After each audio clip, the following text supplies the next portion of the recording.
ETF index mutual funds నేర్చుకుని stock మార్కెట్లో రాణించాలనుకుంటున్నారా? వెంటనే ఈ నెంబర్కి కాల్ చేయండి. నమస్తే రమగారు. నమస్తే జయ. రమగారు, గణాంకాలు చూసుకుంటుంటే వివాహేతర సంబంధాలు చాలా పెరిగిపోయినాయి అని చెప్తున్నారు. వాటికి కూడా గణాంకాలేనా? అంటే ఈ పరిస్థితి చూడండి ఎక్కడి దాకా వచ్చిందంటే, అంటే లెక్క పెట్టుకునే స్థాయికి వెళ్ళిపోయాం చూడండి. కాదు జయ, ఇప్పుడు గణాంకాలు అంటే మన దగ్గరికి వచ్చి అడగాలి. మామూలుగా గణాంకం అంటే ఏమిటి? మన ఇంటికి వచ్చి లేదా మన ఆఫీస్లోను మీ ఫ్యామిలీలో ఎంతమంది ఉంటారు, ఎంతమంది బ్రదర్స్, ఎంతమంది సిస్టర్స్, ఎంతమందికి ఉద్యోగాలు ఉన్నాయి, ఎంతమంది గ్రాడ్యుయేట్స్, ఇవి కనుక్కుంటారు. ఎవరి దగ్గరికైనా మైక్ పుచ్చుకెళ్ళి మీకు వివాహేతర సంబంధం ఉందా అని అడుగుతారా? అలాంటి గణాంకాలు చూడదు రమగారు. గవర్నమెంట్ కానీ లేకపోతే ఏదైనా బయట ఎన్జిఓస్ కానీ గణాంకాలు చూసేటప్పుడు ఎక్స్పర్ట్స్ దగ్గరికి వెళ్తారు, కేసుల సంఖ్య చూస్తారు. అంతేనా? దాన్ని బట్టి ఓహో ఇదివరకు ఇంత సంఖ్య లేదు, ఇప్పుడు సంఖ్య పెరిగింది అనేదాన్ని లెక్క పెట్టుకుంటుంటారు. అలాగా? అలాంటి అంతేగాని మైకులు పుచ్చుకుని దేవుడా దానికి కూడా దిగజారిపోయావా మనం? ప్రస్తుతానికి అక్కడికి రాలేదు. ఇంకా కొన్నాళ్ళకి అక్కడ కూడా వస్తాము. ఏం కర్మ దేవుడా, ఏం పాడు రమగారు, చెప్పలేము మనం. అది పరిస్థితి. అంటే ఇది వరకు కూడా ఉంది, ఎప్పుడూ ఉంటూనే ఉంది. ఇప్పుడు అవకాశాలు కూడా పెరిగినాయేమో, మన కర్మకి అవకాశాలు పెరుగుంటాయి. విలువలు దిగిపోయి వలువలు విడిచేస్తున్నారనమాట జనం. అంతేగా మరి. నిస్సిగ్గుగా ప్రవర్తించడం, విలువ లేదు, మర్యాద లేదు, వైవాహిక సంబంధం పట్ల ఒక విలువ, మర్యాద, గౌరవం, పార్ట్నర్ పట్ల ఒక సౌహృద భావం, వీళ్ళని చీట్ చేయకూడదనే ఇంగితం, అవన్నీ పోయినాయి. అవన్నీ బేసిక్ విలువలు కదా జయ. అంతే. పెళ్ళిని గౌరవించడం, కుటుంబానికి ఒక గౌరవం, మర్యాద, సామాజిక పరమైన మర్యాదలు తగ్గిపోతున్నాయమ్మా. రాను ఇదివరకు దీన్ని రహస్యంగా ఉంచాలని భావించేవాళ్ళు. ఎప్పుడైనా ఒకసారి ఏదైనా జరిగితే దాన్ని కప్పెట్టేవాళ్ళు. ఇప్పుడు ఏమిటో మరి జనం ఇలా రకరకాలుగా తయారయ్యారు. ఇప్పుడు ఈ గణాంకాల రీత్యా ఎక్స్పర్ట్స్ ఏమంటున్నారంటావు? ఇప్పుడు పెరిగినాయి అంటున్నారా? సంఖ్య అయితే ఇదివరకుతో పోల్చుకుంటే కాస్త పెరిగిందనే చెప్తా ఉన్నారు రమగారు. అంటే దానివల్ల డివోర్స్లు అవి పెరుగుతున్నాయి. అదే అనుభవాను. డివోర్స్ సంఖ్య కూడా, ఇప్పుడు లాయర్ల చుట్టూ వెళ్ళే వాళ్ళు, కోర్టు మెట్టెక్కే వాళ్ళు, రకరకాల సమస్యలు తెక్కుతారు. వాటిల్లో ఇవి ఎక్కువైనాయి అనేది మనకి వినిపిస్తా ఉంది. నా అబ్జర్వేషన్ కూడా ఒకటి ఉంది ఇందులో. ఎప్పుడో ఒక చిన్న పొరపాటు చేశాము, దాని ప్రభావం ఆ వైవాహిక జీవితం మీద ఉంది. దీన్ని ఎట్లా కవర్ చేసుకోవాలి అని కౌన్సిలర్ల దగ్గరికి వెళ్తున్న వాళ్ళ సంఖ్య కూడా ఉండొచ్చు. అంటే నేను ఒకటో నాకు వస్తున్నాయి అని నేను అనుకుంటున్నా, కాదు ఇప్పుడు నువ్వు చెప్పిన దాని ప్రకారం చాలా వాటికి వెళ్ళిపోతున్నట్టు. అంతేగా. అంటే ఇదివరకటికి ఇప్పటికీ ఒక డిఫరెన్స్ ఉందేమో అనిపిస్తుంది జయ. ఇప్పుడు ఉద్యోగ సంస్కృతి పెరిగిపోయింది కదా. అవును. ఈ ఉద్యోగాల్లో ఇలాంటి పీపుల్ కలిసి ఉండే అవకాశాలు ఎక్కువ. ఇప్పుడు ఎవరిళ్లలో వాళ్ళు ఉండటం, ఆడాళ్ళు ఇంట్లో ఉండటం, మగాళ్ళు ఉద్యోగాల్లో ఉండటం కాదు కదా, ఆడామగా ఉద్యోగాల్లో ఉండటం. అవును. అండ్ మరి మీరు అబ్జర్వ్ చేశారో లేదో కానీ నా అబ్జర్వేషన్ ఒకటి ఉంది, చాలా మంది ఆన్లైన్ కాపురాలు చేసేస్తున్నారు. మా హస్బెండ్ లేదా నా వైఫ్ ఇలా ప్రవర్తిస్తున్నారని అని కౌన్సిలర్ల దగ్గరికి వెళ్ళే వాళ్ళ సంఖ్య కూడా పెరిగింది. నేనేమో 2-3 కేసులే, నేను ఎక్కువ వినలా, కానీ నా దగ్గరకు వచ్చినవి ఉన్నాయి. నేను ఎవరితో మాట్లాడినా వాళ్ళు అవునని చెప్తున్న ఇవి కనపడుతున్నాయి. ఇంట్లో వైఫ్ గీఫ్ అన్నీ మామూలుగానే ఉంటాయి. వీళ్ళు ఆన్లైన్లో 2-3 తోటి ఫ్రెండ్షిప్ల్లో ఉంటారు. కొంతమందితో వెర్బల్గా మాటల్లోనే కాపురాలు చేసేసే విధానం ఒకటి కనపడుతుంటుంది. న్యూడ్గా చాట్ చేయటం, ఇవన్నీ వివాహేతర సంబంధంగానే చెప్పాలి కదా. అంతేగా. న్యూడ్ చాటింగ్స్, లేదా ఎవరితోటైనా వల్గర్గా మాట్లాడటము, లేదా ఎప్పుడు ఎవరో ఒకరితో అలా మాట్లాడుకుంటూ ఉండటం, ఈ ఇంట్లో ఉన్న పెళ్ళాన్ని, ఇదంతా కూడా వివాహేతర సంబంధంగానే మనం చెప్పాల్సి వస్తుంది. మరి ఈ ఇంట్లో ఉండే మనుషులతోటి లేదా వాళ్ళతో ఉండే వాళ్ళతోటి వీళ్ళకి ఆ రకమైన స్నేహమో ఇంకోటో ఎందుకు ఉండట్లేదు అంటే, వీళ్ళు ఎందుకు కలిసి ఉండలేకపోతున్నారు? ఆ కలిసి ఉండలేని వాడు అసలు పెళ్లి చేసుకోకుండా ఏదో నచ్చిన చోటు చేసుకోవచ్చు కదా అంటే అలా కాదట. ఈ పెళ్లిళ్ళు అవి నచ్చినప్పుడే చేసేసుకుంటారు మామూలుగానే. కొద్ది రోజులు గడిచేసరికల్లా వేరే కొత్త దాన్ని కోరుకుంటారు. ఈజీగా లభిస్తోంది కాబట్టి ఇది ఎవరికి తెలిసేదేముంటుంది. అంతేగా. ఒక అమ్మాయి అయితే అక్కడ చదివాను నేను. ఇంచుమించు మా అందరికీ వేరే వెర్బల్ వైఫ్స్ ఉన్నారు మా ఫ్రెండ్ సర్కిల్‌లో ప్రతి వాళ్ళకి. మాట్లాడుకునే వైఫ్‌లు, మాట్లాడుకోవడానికి హస్బెండ్స్ వేరే ఉన్నారు. ఊరికే హస్బెండ్, వైఫ్ అని పేర్లు చెప్తున్నాం. ఆడ, మగ ఎవరికి వాళ్ళకి ప్రత్యేకమైన ఫ్రెండ్స్ ఉంటారు. లేకపోతే ఈ బోర్డమ్‌ని, స్ట్రెస్‌ని జయించడం కష్టం అని ఒక అమ్మాయి చెప్పినట్టు. ఈ స్ట్రెస్‌ని బీట్ చేయాలంటే ఏదో ఒకటి థ్రిల్ కావాలి మనుషులకి. ఆ థ్రిల్ ఇంట్లో ఉన్న వాళ్ళతోటి లేదా తమతోటే ఉండే వాళ్ళతోటి కంపానియన్ తోటి జీవితం అంత థ్రిల్లింగ్‌గా ఉండదు. బయట ఎవరైనా ఔట్ సైడ్ పర్సన్స్ తోటి ఇలాంటి మాట్లాడితేనే, ఇలాంటి ప్రవర్తనతోటే థ్రిల్ వస్తుందని. థ్రిల్లింగ్‌గా ఉంటుంది. కిక్. ఈ స్ట్రెస్ అంతా ఎట్లా బీట్ అవుట్ చేయాలి? నేను అనుకుంటాను, ఊరికే ఒక ఆలోచిస్తుంటే జయ, ఇదివరకు ఇన్ని యోగా క్లాసులు, ఇన్ని యోగా సెషన్స్, ఇన్ని రకాల యోగాభ్యాసాలు లేవు. అవునండి. ఇప్పుడు యోగాలు వచ్చినాయి, జుంబాలు వచ్చినాయి, డాన్సులు వచ్చినాయి, వాకింగ్ క్లబ్స్ వచ్చినాయి, లాఫింగ్ క్లబ్స్ వచ్చినాయి, స్టాండప్ కామెడీస్ వచ్చేసినాయి బోల్డన్ని. ప్రజలకి కాలక్షేపానికి పుంఖానుపుంఖాలుగా వ్యవహారాలు వచ్చినాయి. ఏమిటి అయినా సరిపోవట్లేదా?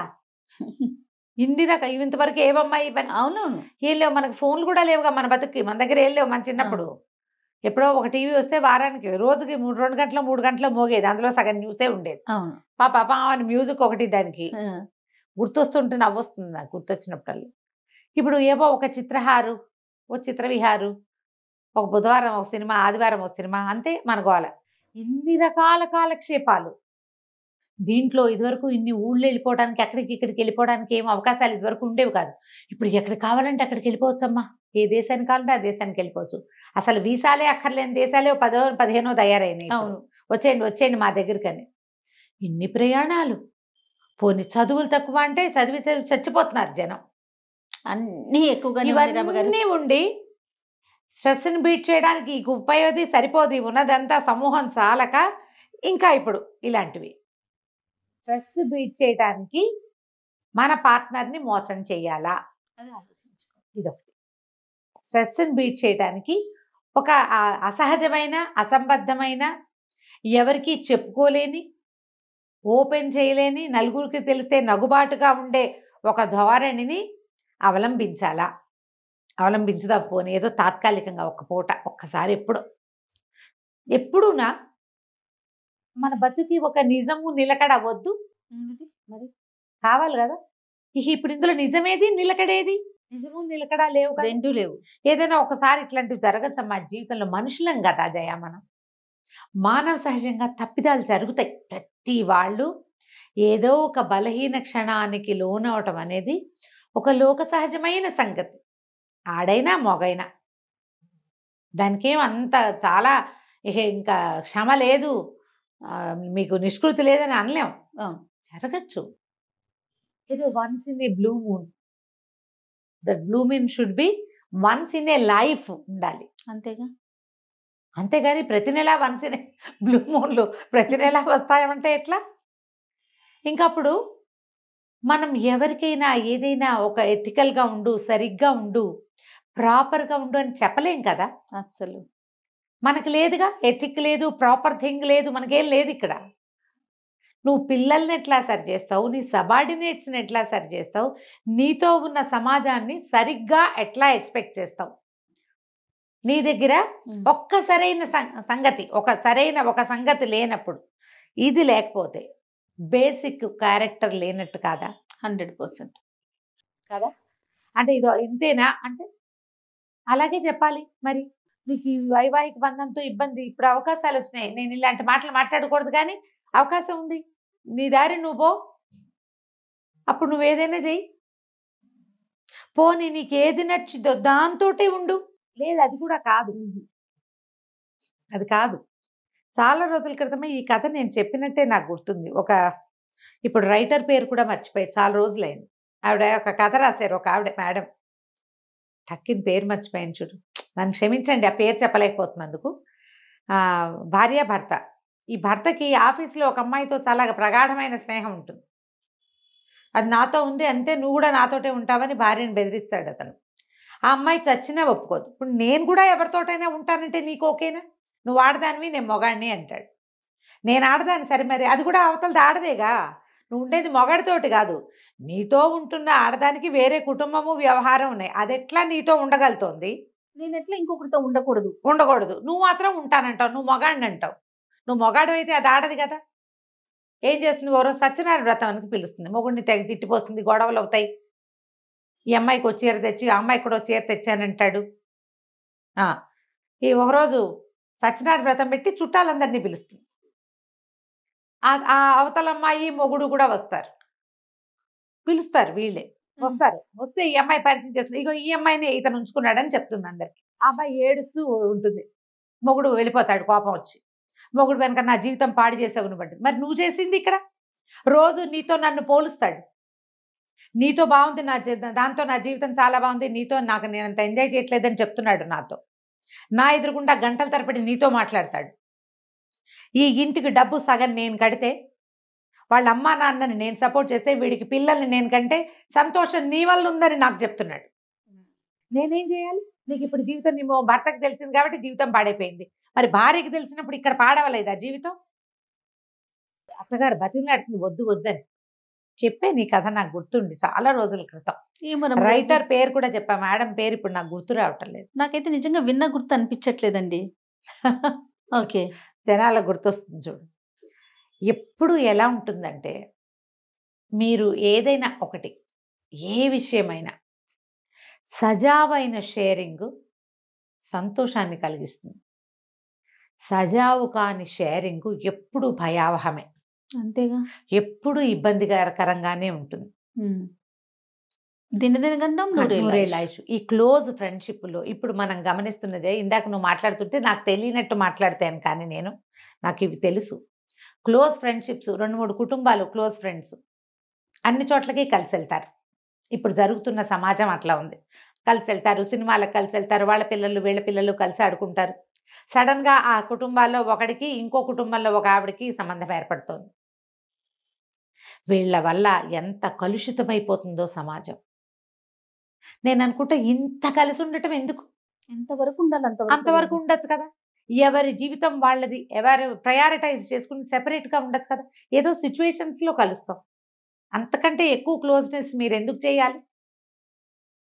అది మీ మధ్య అక్రమ సంబంధాలకి దారి తీసేంత స్నేహాన్ని ఒక ఆడ మగ మధ్య మిగిలిన వాళ్ళు ఎందుకు ఎంకరేజ్ చేయాలి? అసలు ఆ పరిస్థితులు ఎందుకు రావాలి? ఆవిడ ఊరు వెళ్తే ఈవిడ వండి పెడుతుంది, ఈవిడ ఊరు వెళ్తే ఇంకోళ్ళు వండి పెడతారు. ఏమి ఎవడు మగవాడు వాళ్ళ ఇంట్లో వంటవాడు వండుకోడు? ఈ గిన్నెలు పంపించడం, సామాన్లు పంపించడం, మా ఇంటికి రా మాతో పాటు తినని పిలవడం, ఎప్పుడో ఏదో జరిగిపోతుంది. ఇక దాన్ని కంటిన్యూ చేస్తారు. పోనీ జరిగిందని సెపరేట్ అయ్యి జాగ్రత్త పడతారా? పడరు. తెలియలేదు కదా అని ముందుకెళ్తారు. అందులో ఉన్న థ్రిల్ అలా లాక్కెళ్తుంది. ఇతరత్ర శారీరక సంబంధాల వల్ల కలిగే థ్రిల్లు సహజమైన వాటిల్లో ఉండబట. చాలామంది రాస్తారు దాని మీద. థ్రిల్ కిల్స్ కదా, అంతే అవునా? ఏ థ్రిల్ అయినా చివరికి అదే కదా. మీ పిల్లలు ఏమవుతారు? అసలు మీ మనుషుల మధ్య సంబంధాలని సజావుగా అర్థం చేసుకోవడం కుదురుతుందా? కష్టం కదా. ఎప్పుడైనా ఒక పొరపాటున ఏదైనా జరిగితే దాన్ని అక్కడ సరిపెట్టేసేయాలి, వెనక్కి తిరిగి చూడకూడదు. ఈ సమాజం ఇందులో ఏమవుతుందంటే, ఒకటి జాగ్రత్త పడాలనుకుంటారు ఆడో మగో, రెండో వాళ్ళు వదిలిపెట్టరు, బ్లాక్మెయిలింగ్కి దిగుతారు. బ్లాక్మెయిలింగే, అది కూడా ఇబ్బంది. ఇంకా తప్పదు, చివరికి హత్యలు, మరణాలు, లేకపోతే డివోర్సు, అక్కడి దాకా కుటుంబ విచ్ఛేదము, పిల్లలు అన్యాయం అయిపోవటము, అందులోకి వెళ్ళిపోతుంది. ఇది అందాక పోనివ్వద్దు. ఈ దూరం ఎక్కడో ఉన్న వాళ్ళతోటి ఫోన్లలోనో ఇంటర్నెట్ ద్వారానో శారీరక సంబంధాలు నెరవేరుద్దామన్న ఉద్దేశాలు మానేయండి. సమాజాన్ని పాడు చేసేది ఇదే. అది తెలివిగల పని కాదు. ఎప్పుడో ఒకప్పుడు తెలియక ఏదో తింటాం, ఇది పొరపాటని తెలిసి మానేస్తాం. ఇవి కూడా అంతే. మానుకోకపోతే మీ తర్వాత తరాలు చాలా చెడిపోతాయి. వాళ్ళకి మనుషుల మధ్యని ఈ సునిశ్చితమైన సంబంధాలని అర్థం చేసుకోవటం చాలా కష్టమవుతుంది. పేరెంట్స్కి ఈ రకమైన విలువలు తెలిసి ఉండాలి. వన్స్ మీరు పేరెంట్స్గా మారారు, మీ ఇద్దరు కుర్రాళ్ళుగానో అమ్మాయి అబ్బాయిగానో ఉన్న నాళ్ళు ఏమిటో తెలియదు మనకి, ఎలాగో పోతుంది జీవితం. వన్స్ పేరెంట్స్గా మారాక మీరు ఇలా తెంచుకోలేని భావజాలాల మధ్య ఇరుక్కుని మీ సంబంధ బాంధవ్యాలను పాడు చేసుకుంటే పేరెంట్స్గా మీరు అడ్డంగా ఫెయిల్ అయిపోతారు. మీ వల్ల సమాజం చెడిపోతుంది. సమాజాన్ని చెడగొట్టే దిశగా అడుగులు వేయొద్దు. ఒక తొందరపాటు అడుగులు పడితే వాటిని అక్కడ ఆపండి. కాలు వెనక్కి తీసుకోవడానికి ట్రై చేయండి. మీ మనసుకి మీరు నచ్చజెప్పుకోండి, ఇతరులకి నచ్చజెప్పండి, అవసరమైతే ఒక కౌన్సిలింగ్ తీసుకోండి. కానీ ఇలాంటి వాటిని ముందుకు తీసుకెళ్ళిన కొందికి మీకు మంచి సమాజం దొరకదు. అంతే. దీనివల్ల ఏంటంటే డివోర్స్ ఆల్రెడీ ఇండియాలో చాలా పెరిగినాయి. ఇందాక నువ్వు చెప్పిన లెక్కల్లోనే దీనివల్ల ఏమనాలి, అక్రమ సంబంధాల వల్ల ఎక్స్ట్రా మ్యారిటల్ అఫైర్స్ ఈ ధోరణి వల్ల డివోర్స్ అవుతున్నవి ఎక్కువగానే ఉంటున్నాయి. మామూలుగానే కొట్లాడుకుని డివోర్స్ తీసుకుంటున్నారు చిన్న చిన్న విషయాలకి. ఇంకా దానికి తోడు ఇవి కూడా ఉంటే ఇంకా కష్టం కదా. మీకు పిల్లలు ఉంటే మరీ కష్టం. అవునా? ఆలోచించండి. ప్రవర్తన మార్చుకోవటం ఏ స్టేజ్లో అయినా చేయొచ్చు. ఇది వరకు చాలా చేసాం, ఇప్పుడు మారటం ఎందుకు అనుకోకండి. ఏ పరిస్థితుల్లో అయినా మార్చుకోవచ్చు. ఒకవేళ మన పత్వంతో ఉన్న వాళ్ళు మారితే వాళ్ళని క్షమించి కలుపుకోండి.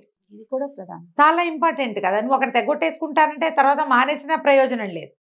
మాట్లాడుకుని మానేసుకుని మళ్ళీ కలిసి ఉండేందుకు ఆలోచించండి. దానివల్ల డివోర్స్ వైపుకి వెళ్ళరు. మీ కుటుంబ సమాజం చెడిపోకుండా ఉంటుంది. ఉంది కదా మన ఫ్యామిలీ సొసైటీస్, అవి పాడవకూడదు. మీరు ఎక్కడో చోట ఆగి సర్దుకుని దాని మీదే ఎంతసేపు ఎత్తిపడటము, దాని గురించి ఎంతసేపు మాట్లాడటము, దాన్ని మళ్ళీ పునరావృతం చేయటము, ఈ వ్యవహారాల జోలికి వెళ్ళకుండా ఆడ మగ కూడా సర్దుకుంటే అది అక్కడితోటే ఆగిపోతుంది. మళ్ళీ అలాంటి పరిస్థితులు రాకుండా జాగ్రత్త పడండి. ఏదో పాసింగ్ క్లౌడ్స్ అనుకో, వాడి దారిని అది పోతాయి, దీని దారిని ఇది నడుస్తుంది. పాసింగ్ క్లౌడ్స్ అందరి జీవితాల్లోనూ వస్తాయి, చాలామందికి వస్తుంది. వదిలేసి చూసి చూడనట్టు ఊరుకుంటే తర్వాత సమాజం ముందుకెళ్తుంది ఆటోమేటిక్గా. అంతే. సరిగ్గా ఆలోచించండి దయచేసి. రైట్ రమ్య గారు, నమస్తే. నమస్తే జయ.